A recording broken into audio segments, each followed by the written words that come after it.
bersama Asep di sini. Topik kali ini tentang bercerita atau storytelling. Yayan Sopian sudah menyusun materinya.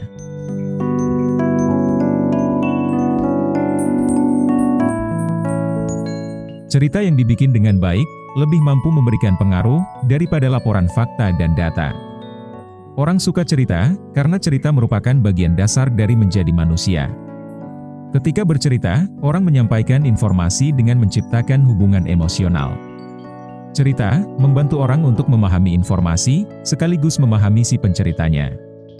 Lewat cerita, orang memperoleh pemahaman yang lebih mendalam tentang pengalaman orang lain, sehingga ia bisa belajar dari pengalaman orang lain itu dan menerapkannya. Penelitian Profesor Uri Hasong dan beberapa ahli di bidang ilmu saraf di Universitas Princeton menunjukkan bahwa ketika mendengarkan cerita yang disampaikan dengan baik, otak si pendengar mencerminkan otak si pencerita. Artinya, ketika mendapatkan cerita yang disajikan dengan baik, otak menempatkan diri kita ke dalam cerita itu sendiri. Kita jadi mengalami cerita itu. Terhubungnya pemirsa ke dalam pengalaman di dalam cerita, dan terjalinnya hubungan emosional, menjadi kunci keberhasilan persuasi dalam bercerita. Cerita menjadikan pesan lebih mudah dipahami. Pesan jadi lebih mudah diingat.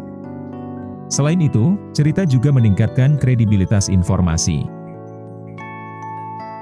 Dalam jurnalisme, bercerita atau storytelling adalah salah satu metode dalam menyampaikan informasi, selain dalam bentuk laporan berita, esai opini, dan tutorial. Sebagai metode, storytelling dalam jurnalisme tidak mengabaikan fakta dan kerja esensial verifikasi. Storytelling penting dalam jurnalisme, sebab membantu pemirsa untuk memahami sebuah peristiwa atau subjek dengan lebih mudah. Cerita menata kepingan-kepingan informasi menjadi suatu gambaran yang utuh.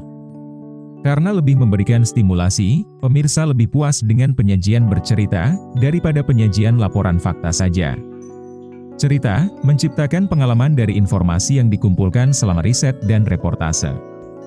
Pemirsa diajak untuk berada dalam pengalaman yang sama dengan jurnalis dan karakter di dalam cerita, lewat simulasi mental, bukan fisik. Itu membuat sajian bercerita menjadi lebih hidup. Saya Asep. Sampai bertemu lagi di topik yang lain.